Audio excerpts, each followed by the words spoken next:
आप सभी का स्वागत है मेरे YouTube channel agriculture education point में। मैं हूं सुरेश कुमार। आज अपने बात करते हैं सिट्रस कैंकर डिजीज़ के बारे में। सिट्रस कैंकर डिजीज़ एक बहुत ही भयंकर डिजीज़ है नींबू वर्गीय फल वृक्षों की। नींबू वर्गीय फल वृक्षों में यह डिजीज़ पौधे के सभी वायवीय भागों पर पाई जाती है। फॉर एग्ज़ाम्पल जैसे तना, लीफ, पत्तियाँ तथा कांटे व फल। इस रोग में सर्वाधिक प्रभावित होने वाला भाग फल होता है, लेकिन जो प्राथमिक लक्षण है वो सबसे पहले लीफ पर दिखाई देते हैं।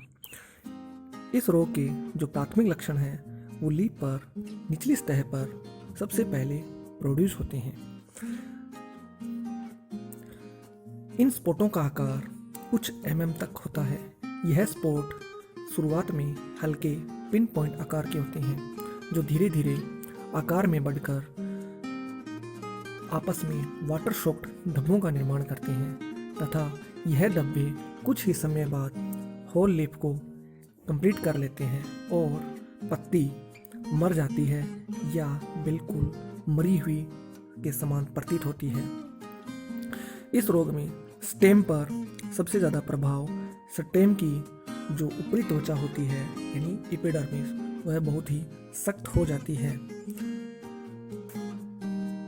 तथा जिसके कारण भोजन ले जाने व लाने की क्रिया अवरुद्ध हो जाती है।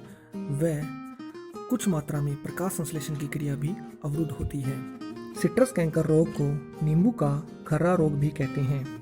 यह जीवाणु द्वारा उत्पन्न होने वाला मुख्य रोग है तथा विश्व के लगभग सभी भागों में पाया जाता है जहां पर नींबू वर्गीय फल वृक्ष लगाए जाते हैं। इस रोग को सर्वप्रथम 1927 से 31 में कागजी नींबू में देहरादून उत्तरांचल में देखा गया तथा 1842 से 44 में जावा देश में इस रोग को पाया गया। 1842 से 44 में जावा देश में सिट्रस ऑरेंटिफोलिया के नमूने एकत्रित करके और सिट्रस पौधों के कैंकर के अन्य रोग भी देखे गए। रोग की उत्पत्ति भारत व जावा से मानी जाती है। यहीं से यह रोग अन्य देशों में फैला तथा अमेरिका व कैलिफोर्निया देशों में यह रोग इतनी तीव्र गति से फैला जिससे वहाँ के बागान संपूर्ण रूप से नष्ट हो गए। सिट्रस कैंकर से नींबू जाति के फल वृक्ष में पुष्प, कलम, वृद्धि, जनन सामग्री लाने व ले जाने पर एक क्वारंटाइन नियम बनाया गया, जिसके तहत एक देश अन्य देश से पौधों के आदान प्रदान को पूर्ण रूप से जांच परख करने के बाद ही भेजा जा सकता था। अब यह पूर्णतः नियंत्रित कर लिया गया है। वर्ष 1913 से पहले तक इस रोग को स्केब से भिन्न माना जाता था, परंतु बाद में इसे जीवाणु जनित समझा गया। भारत में यह रोग नींबू वर्गीय फल वृक्षों पर 100% पाया जाता है। यह ज़्यादातर कागजी नींबू, खट्टा, मौसमी, संतरा इत्यादि फसलों पर अधिक पाया जाता है। इस रोग को नींबू का नासूर रोग के नाम से भी जाना जाता है। नेक्स्ट है इसके मुख्य लक्षण। यह रोग कैंकर शब्द है वह कैंसर का अपभ्रंश है, यानी कैंसर के समान ही दिखाई देता है, जिसका मुख्य प्रभाव नेक्रोसिस है। इस रोग का आक्रमण वृक्ष की लीफ, टहनियों, कांटों, पुरानी शाखाओं, फलों तथा वायवीय भागों पर होता है। सर्वप्रथम रोग के लक्षण पत्तियों के ऊपर वाटर शॉक्ड धब्बे दिखाई देते हैं। यह धब्बे येलो कलर के होते हैं शुरुआत में, बाद में ब्राउन कलर में हो जाते हैं और उभरे हुए दाने के समान दिखाई देते हैं। स्टार्टिंग स्टेज में लीफ की निचली सतह पर यह धब्बे बनते हैं तथा बाद में सीवियर कंडीशन में लीफ के दोनों सतहों पर यह स्पॉट पाए जाते हैं तथा सफ़ेद व धूसर रंग के हो जाते हैं। अंत में मध्य से फटकर खुरदरे या काष्ठीय हो जाते हैं। यह दाने आकार में बढ़कर 1 mm से 1 सेंटीमीटर व्यास के पाए जाते हैं। 1 mm से 1 सेंटीमीटर व्यास के पाए जाते हैं, यानी जो दाने का आकार था वो बढ़कर 1 mm से 1 सेंटीमीटर हो जाता है। फलों एवं टहनियों पर कई दाने एक स्थान पर मिलकर लंबे स्पॉट का निर्माण करते हैं, दिखाई देते हैं। यानी कि कुछ जो दाने होते हैं वो एक दूसरे से मिल जाते हैं और एक लंबे स्पॉट का निर्माण करते हैं, यानी कि वाटर सोक्ड धब्बे आपस में मिलकर एक बड़े स्पॉट का निर्माण करते हैं, बिग स्पॉट का। जो इसका पैथोजन है वो है ज़ैंथोमोनास एक्सेनोपोडिस पीवी सिट्राई, यानी इसका जो रोग कारक है वो ज़ैंथोमोनास एक्सेनोपोडिस पीवी सिट्राई, क्योंकि यह एक बैक्टीरियल डिजीज है। सर्वप्रथम फ्रांस ने वर्ष 1915 में सिट्रस कैंकर डिजीज को जीवाणु प्रकृति का बताया तथा यह जीवाणु एक छोटा आकार में है, छोटा होता है और दंडाकार होता है, यानी कि रोड शेप में होता है।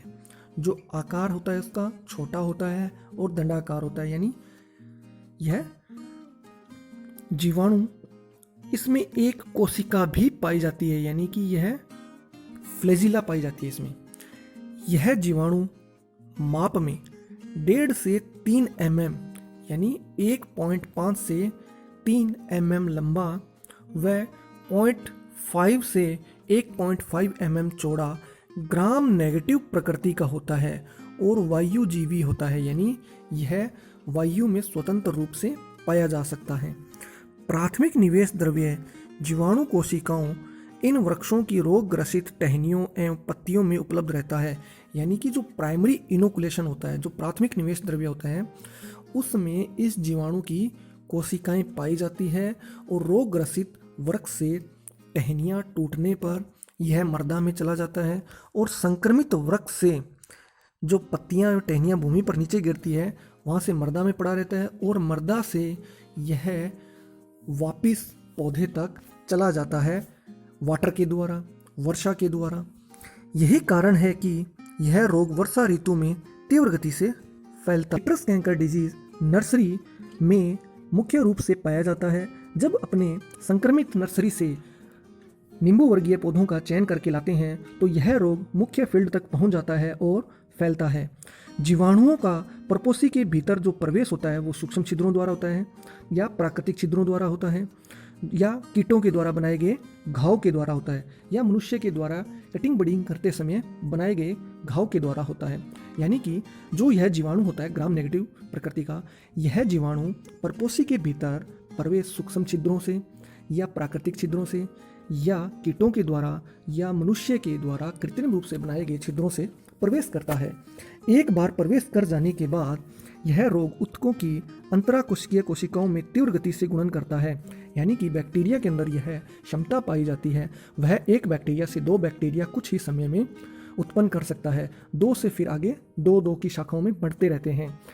सिट्रस कैंकर रोग यह मुख्यतः अनुकूलतम तापमान 20 से 35 डिग्री सेल्सियस है और 30 डिग्री सेल्सियस पर अधिक फैलता है और आर्द्रता इसके लिए 20 मिनट तक पानी की बूंदें लीफ पर रुकनी चाहिए, यानी कि जो 20 मिनट तक किसी लीफ पर पानी की बूंदें ठहरनी चाहिए, तब यह रोग तीव्र गति से फैलता है। यानी कि हल्की बारिश जब होगी तो यह रोग सीवियर कंडीशन में फैलता है और अनुकूलतम तापमान 20 से 35 डिग्री सेल्सियस है। भारत में यह रोग सर्वाधिक कागजी नींबू, खट्टा नींबू, संतरा मौसमी पर अधिक पाया जाता है। उत्तरी भारत में कनकुलाटा किस्म पर यह रोग नहीं लगता। मोस्ट इंपॉर्टेंट, उत्तर भारत में कनकुलाटा किस्म पर यह रोग बिल्कुल भी नहीं लगता। नेक्स्ट चल मैनेजमेंट। जो रोग ग्रसित टहनियाँ होती है सिट्रस कैंकर की, उनकी कटाई छंटाई करने के बाद ग्रीष्म ऋतु में भूमि के जो आसपास मलबा पड़ा होता है उसको एकत्रित करके जला देना चाहिए, जिससे प्राथमिक निवेश द्रव्य न फैल पाए। नंबर 1, नींबू जो वर्गीय फल वृक्ष है उनको लगाते समय स्वस्थ मूल वृंत का चयन करें। नंबर 2 पॉइंट, नए जो उद्यान लगाते हैं उनको लगाने से पूर्व 1% यानी कि 5:5:50 बोर्डो मिश्रण का छिड़काव करना चाहिए। नंबर 3, वर्षा ऋतु में 1% बोर्डो मिश्रण, 0.3% ग्लाइटॉक्स 50 वेटेबल पाउडर का छिड़काव करना चाहिए।